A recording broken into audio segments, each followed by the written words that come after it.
Welcome back to the Burden of Proof podcast. I'm Elise Crawford Gallagher. I'm the COO here at JC Law, and I have with me Jim, the CEO of JC Law. Welcome back.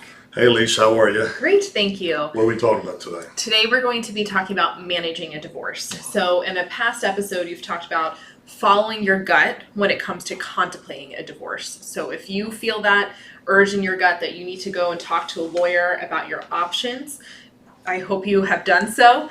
And now we're going to be talking about today what it looks like to manage a divorce. Now you've signed a retainer with us. You are in a relationship with one of our attorneys.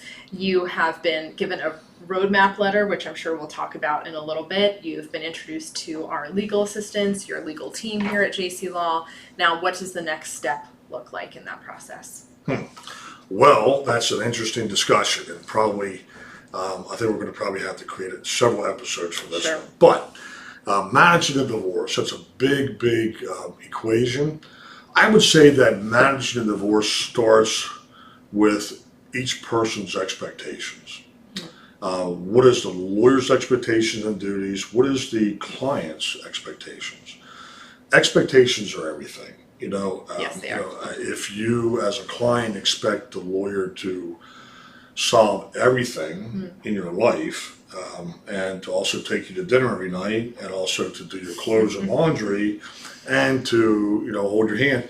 Well, maybe you can hold your hand. I don't know, but that's not going to happen. Right. Okay, so there has to be reasonable expectations. I will say this: we go over and above any other law firm that I know about personally as far as client service. That is the number one aspect. I will not tolerate, and I encourage our lawyers, and some of them encouraging me and pushing me, but they love to do that. Why? Because it just makes with a healthy relationship. So the managing of the divorce has to start with the expectations. The expectation of a client should be that the lawyer is going to guide them, who is going to advise them, who is going to put them in an advantageous scenario, who is going to be creative, and who's going to march them through to the promised land as far as the finish line is concerned. That's the expectations that we should have. Now, does that mean specifically the lawyer's going to call every day? No. Does that mean the lawyer's going to send you an email, a hello email every day? No. Probably not. Although there's times and cases that when we do that, there's times that, and it just has to happen. So, in order for any relationship, in business and life, you have to be on the same page. The expectations of managing a divorce from day 1 through day 100 through day 200 has to be managed and discussed. I will often tell clients, sit down, let's talk about this. You're not going to hear from me for a week. Okay? You're not going to hear from me. Call me if you need me. I mean, if something's happening, but you're not going to hear from me because of A, B, and C. This is what we're doing. So don't think in your mind that something's wrong because you haven't heard from me. So walking a client through the expectations is so important. Otherwise, what you're doing is you're putting the client in a scenario where they don't know what the hell's going on. It's worse for a client to not know the expectations of the relationship more than not knowing what's going on in the actual divorce. Right. So knowing and talking to the client about the pleadings, about, you talked about a roadmap, about the law and about what's going on, that's good. And you have to do that. And clients expect that. But the real successful relationships, and when I say relationships, I mean client-lawyer, are the ones that manage the expectations in the relationship. Now, why does that make a difference? Who cares about this? Well, I'll tell you why I care. Because I've handled thousands and thousands of these things, literally, over the last 33, 34 years. And, after a few thousand, you start to realize, hey, there's some patterns here with people and relationships and what have you. And I realized that if I'm representing you in a divorce, okay, your expectations, you have no idea what I'm doing unless I tell you. Right. It's a whole new world for the client. It really is. And then put on top of that all the baggage of, you have kids involved. What the hell's going to happen to the kids? Who are they going to be upset? I mean, my husband's leaving me or my wife's leaving me. What am I doing financially? What about the bank accounts, credit card? It is a unbelievable tumultuous time. It is a time that people literally want to kill themselves. Seriously. Yeah. So when I talk about managing divorce, I tell my lawyers all the time, and this is something they should be teaching in law school. Okay, this should be, in my opinion, 20% of what they teach regarding most administrative cases, meaning direct legal type cases, divorce, criminal. That you have to be able to manage the client. Okay, now I may say to you, I may be a little like forceful. I told you to do it, or I may just be humble tonight. It just depends. I like to have a very open type dialogue about what's going on. But mark my word, our lawyers will tell you what the hell's going on, and you need to do that. Secondly, we need to be creative. We need to be able to, be so creative that we are looking at your situation and saying this is the best avenue to take in order for you to be successful. Okay? It cannot be, as I've said in other podcasts, and I've said many times to clients and to my other lawyers, it's not about process. You can go to YouTube and figure out what the heck's going on in Maryland and Virginia and Pennsylvania and New York and Georgia and Florida. And you can figure that out by YouTubing it, right? And I can or sit Instagram or TikTok. or whatever it is, and talk to people. But you don't get the personal service that way, and you need to feel comfortable with your lawyer to help you manage the divorce. Now, I will say this. Once we get all that out of the way, okay, I teach my lawyers to basically, I need to know your pulse. Okay? I'm not going to be necessarily holding your hand, sometimes not in a physical way, but in a literal way, there may be times. But I need to be able to guide you through what's going on here. If you're going to have to testify at some point in time, I need to know you. Right. I need to know you. I need to know how you're going to perform. You may be somebody who sits there and says, I'm going to do great, Jen. Right. And you do fantastic. You get up on the witness stand and like all hell breaks loose, right? How do I know this? Because this is people, right? This is what Human happens. nature. This is human nature. And so I need to know that. So when I'm managing you, I need to understand what's going on with that and teach. We have a moot court room here. I want all my lawyers, I encourage our lawyers to bring, and even in the other offices, to bring people in to go over the testimony and prepare people. So managing a divorce is about contact, about hand-holding, about direction, about explaining and communication. But it's also about something else. And that something else is the emotional equivalent to success or non-success. If you don't emotionally handle the case properly, you're going to lose.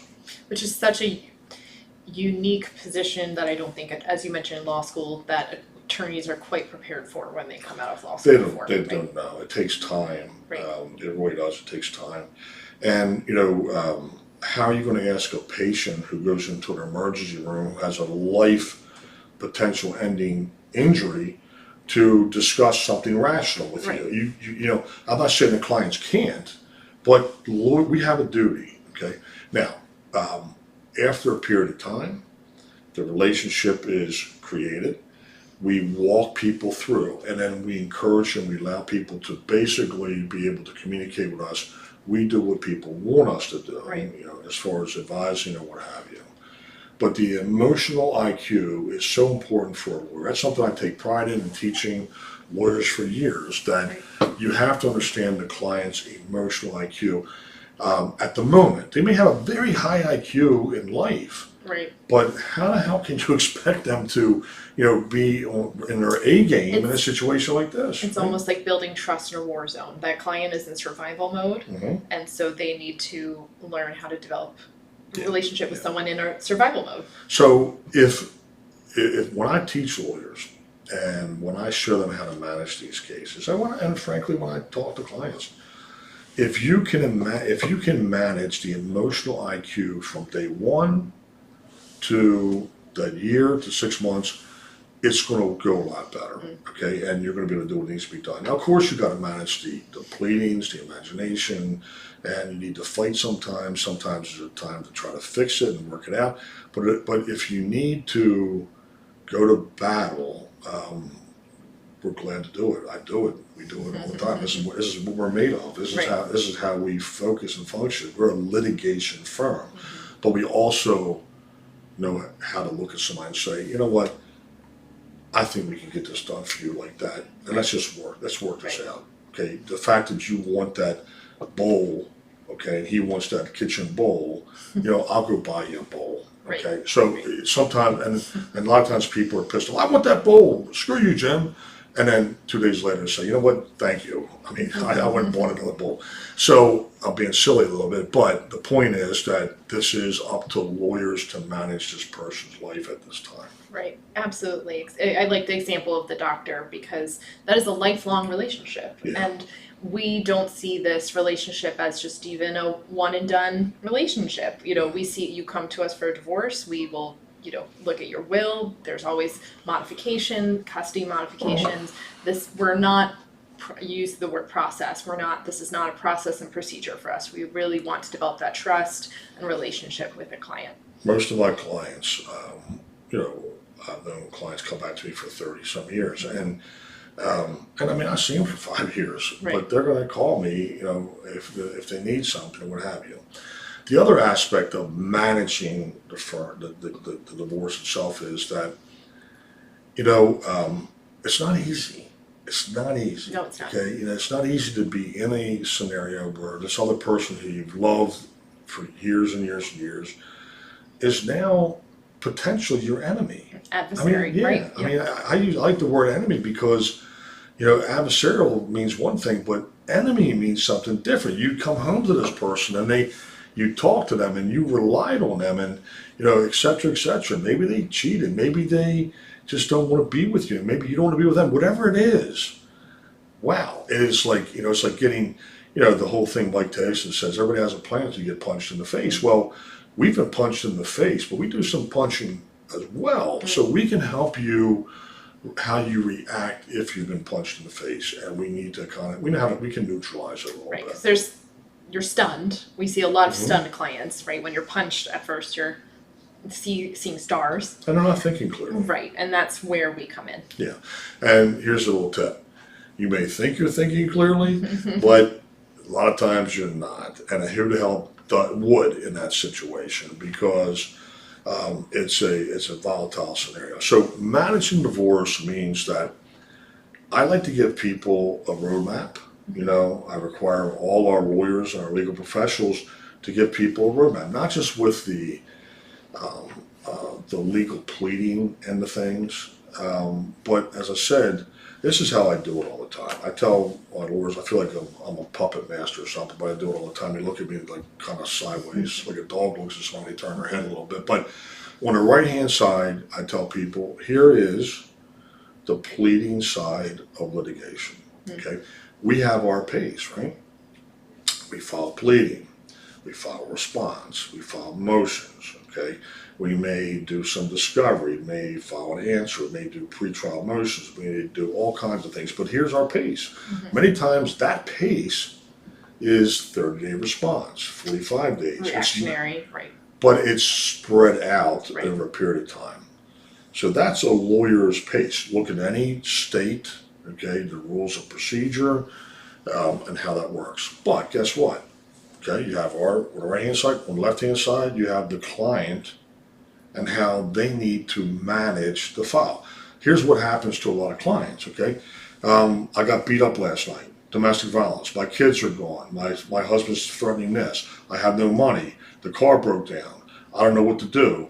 I'm once all over social media, Facebook. And meanwhile, a lot of lawyers outside our firm are like, well, that's fine. We just filed the pleading. We'll talk to you in 30 days. Meanwhile, the client's like, help, we need, what do I do?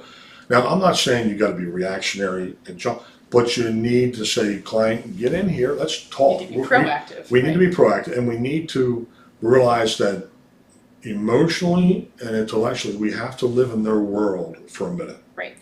The whole idea is to calm it down, okay, and to put them on a trajectory and path of success and winning. Okay, that's the whole idea. So when you talk about managing, that's why I said it may be several podcasts, and it's a discussion for a long period of time, but that's the best way I can explain it. You have to take control of it. If you don't, the client will get frustrated. Why didn't you call me last week? Why didn't you do this? I talked to 5 other lawyers. They said you should have done this. Right. Okay, I don't blame people. If I'm in that situation, I am like this, right? Okay, the whole idea is to bring it to this so things go a little bit smoother, and basically we can walk you through this. And when we do that, success is at your front door. I love that. We use something called the perfect client life cycle, which feeds into what you're saying. Can you expand upon that philosophy of it? Probably about 15 years ago, I was talking to some of my lawyers, and I realized that there's such a difference in communication and thought process between lawyers and clients. One of the things that we do well, and I think that one of the reasons why I think personally why we're growing so much and we're so successful is that we're in many ways we're recreating we're right on the front lines. We're not doing international banking. Right. Okay. We're not doing business with Europe. Okay. We are a medium to large firm. Okay. We're growing many offices, but we're still on the front line with dealing with the public. And for so many years, so many client lawyers have said that the industry is going to change, the billable hour, this and that, and what have you. In my opinion, what we're doing, and it involves the perfect client life cycle, is that difference in the way that clients and lawyers communicate. I remember, a long time ago when I went to night school. Okay, Right. I wasn't given a Harvard or Ivy League education. Okay, I went to night school at the University of Baltimore. I worked during the day, and I'm proud of that. Give me a good old-fashioned lawyer who's ready to bust some chops working at night. I'll take that any day of the week. So I remember years ago when I went to night school, I'd come home, and the big show that I used to love, and there wasn't a lot of shows back then, was LA Law. It's like, wow, okay, you get to, you go to law school 4 years at night, work all day, come home, eat a piece of pizza at night, get a pizza, that was the big deal. And you get to watch LA Law. And you fantasized about how you can have a law firm like that one day, and you can actually be a real litigator. And Arnie on that show was the family law lawyer. I always liked him. But the point is that, those shows, that was one of the first legal shows, except for Perry Mason, who my grandmother used to call Doc, she loved Perry Mason. But those shows started influencing how people thought about the legal profession. And think about where, I graduated law school back in 1992. Think about where society has come from 1992 to now, with all the legal shows, The Wire and the police shows and the law shows, and how that has shaped people's thought process about how to interact with lawyers. Right. And not just how people interact, how lawyers interact. And it's even more intimate and immediate for social media. You mentioned YouTube 100%. and Instagram and 100%. TikTok, these lawyer influencers who spew a lot of information. 100%. Which is great. To look at this podcast we're doing, right? We're part of the equation. I mean, hopefully for the positive. But so it is, and my point is that it's changed. Absolutely. And not always for the best.